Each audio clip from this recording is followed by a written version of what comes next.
Au nom d'Allah, le clément, le miséricordieux. À cause de leurs paroles, nous avons vraiment tué le Christ, Jésus, fils de Marie, le messager d'Allah. Or, ils ne l'ont ni tué, ni crucifié, mais ce n'était qu'un faux semblant. Et ceux qui ont discuté sur son sujet sont vraiment dans l'incertitude. Ils n'en ont aucune connaissance certaine. Ils ne font que suivre des conjectures et ils ne l'ont certainement pas tué. Mais Allah l'a élevé vers lui et Allah est puissant et sage. Fin de citation. Dans ces versets du livre d'Allah, nous rapporte la vérité sur Jésus, à savoir qu'ils ne l'ont pas tué, les Juifs, qu'ils ne l'ont pas crucifié, qu'il n'est pas mort pour les péchés, les crimes des êtres humains, et que Dieu l'a élevé à lui et l'a sauvé de leur complot. En hébreu, le mot Yeshua signifie « celui que Dieu a sauvé ».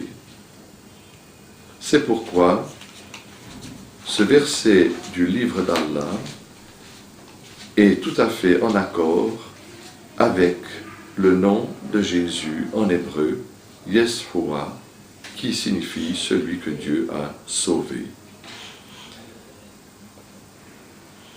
Si nous regardons dans les évangiles,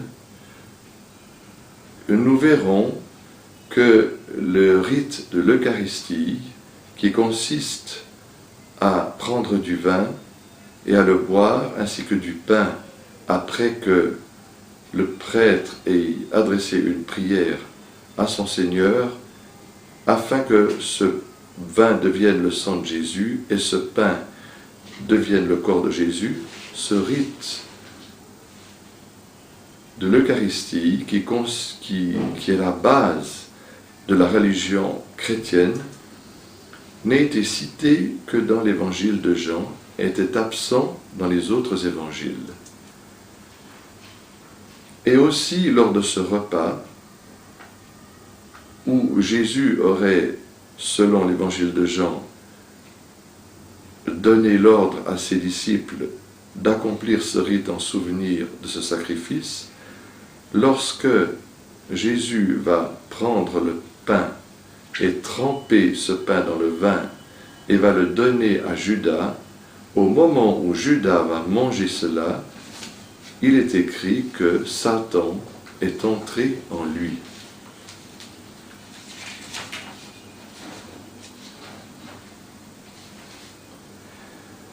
Vous trouvez cela dans l'évangile de Jean, au chapitre 13 et au verset 26 et 27.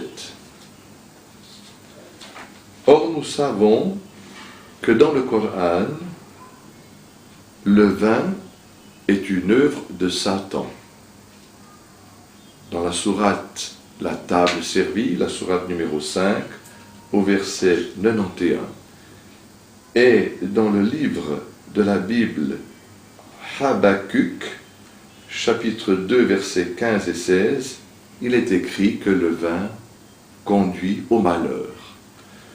De même, dans l'évangile de Luc, au chapitre 15, on nous rapporte au sujet de Jean, Yahya, qui devait préfigurer la venue de Jésus, « Il sera grand devant le Seigneur, il ne boira ni vin, ni liqueur, et il sera rempli de l'Esprit Saint dès le sein de sa mère. »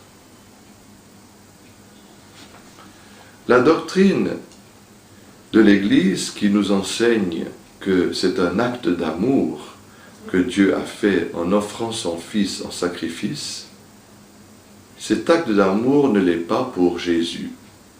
Car dans l'évangile de Jean, au chapitre 8 et au verset 40, lorsque les Juifs s'approchent de Jésus pour le tuer, Jésus n'est pas d'accord avec eux.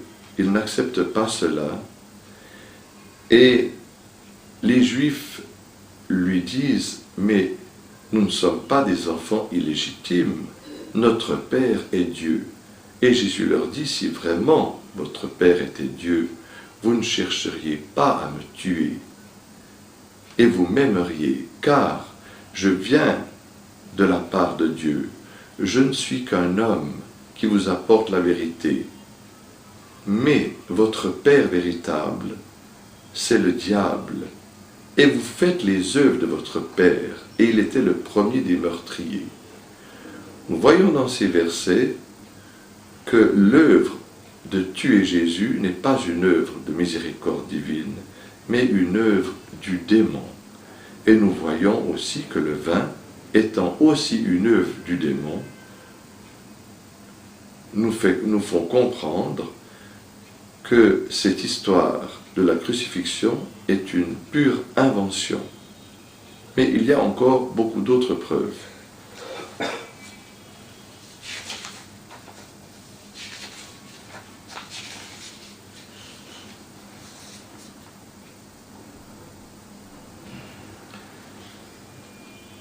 Dans l'évangile de Matthieu, au chapitre 12 et au verset 38 à 40,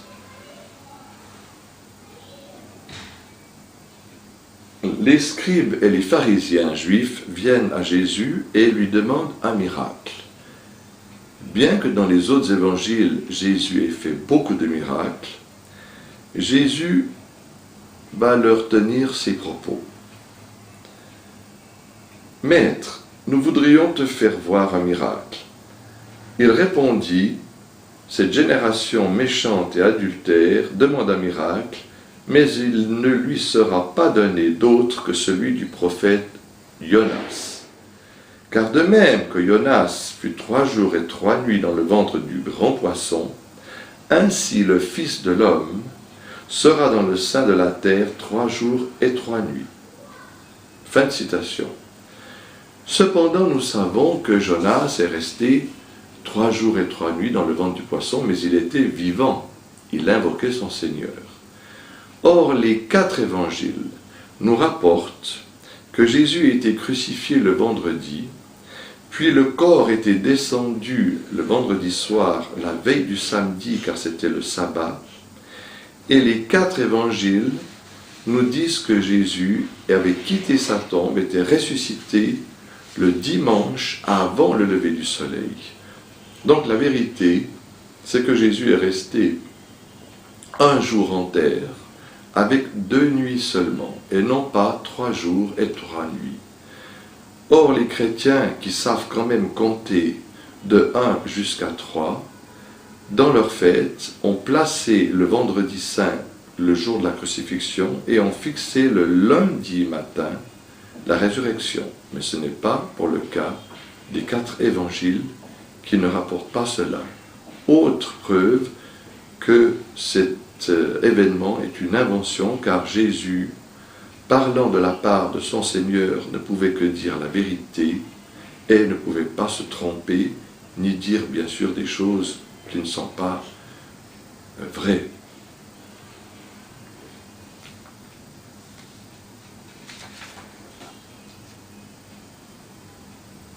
Dans le Coran, dans la sourate La table servie, la sourate numéro 5, au verset 18, Allah dit, les Juifs et les chrétiens ont dit, nous sommes les fils de Dieu et ses préférés. Dit, pourquoi donc vous châtie-t-il pour vos péchés? En fait, vous êtes des êtres humains d'entre eux qu'il a créés, il pardonne à qui il veut, et il châtie qui il veut, et à Dieu appartient la royauté des cieux et de la terre et de ce qui se trouve entre les deux, et c'est vers lui que sera la destination finale. Donc, nous comprenons de ces versets, nous pouvons prétendre beaucoup de choses, nous pouvons croire aussi beaucoup de choses, mais la réalité est tout autre. On peut croire qu'on ne se brûlera pas en mettant sa main sur une plaque, et pourtant, on se brûlera. Donc, Dieu nous dit dans ces versets que les Juifs et les chrétiens, comme d'ailleurs les musulmans aussi, Dieu les punit pour leurs fautes et leurs péchés, et ce n'est pas le sacrifice prétendu de Jésus sur la croix qui pourrait effacer ses péchés.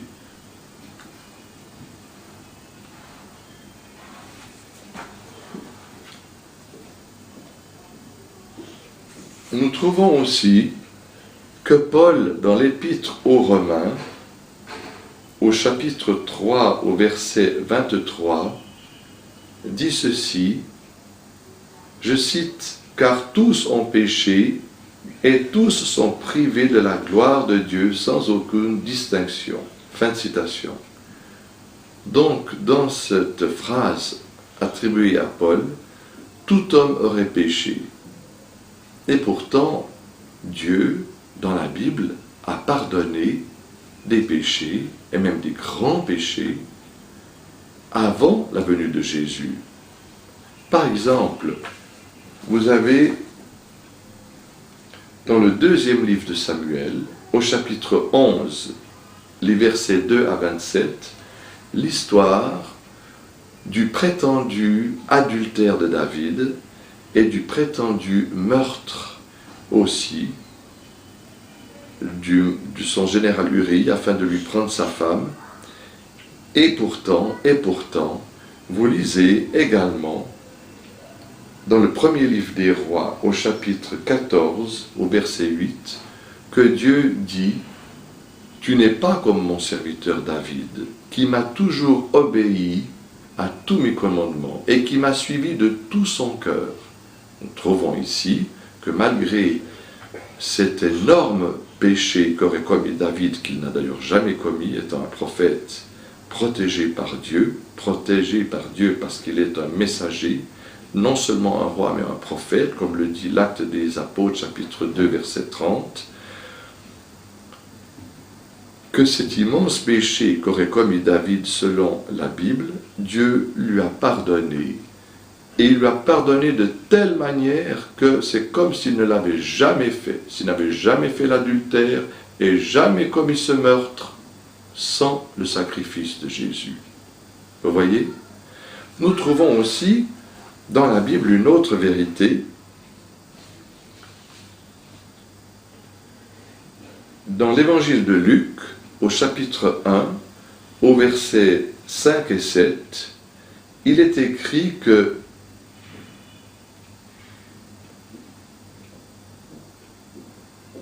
Zacharie et sa femme Élisabeth, qui sont les parents du prophète Jean, étaient tous deux justes devant Dieu. Et ils suivaient tous les commandements de Dieu d'une manière irréprochable. Donc nous voyons qu'il y a des cas dans la Bible d'hommes qui ont été tout à fait justes et irréprochables devant Dieu. Et que Paul, bien sûr, si c'est lui qui a écrit ces paroles, s'est trompé.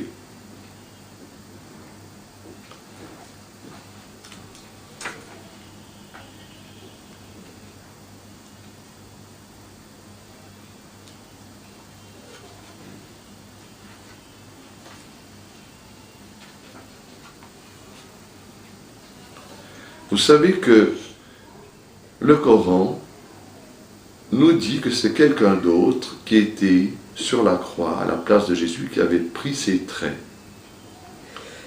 Or, si nous étudions bien la Bible, nous verrons que Jésus ne pouvait pas être crucifié, car celui qui est crucifié est maudit de Dieu. C'est ce que nous allons voir dans la prochaine cassette, s'il plaît à Allah le Très-Haut.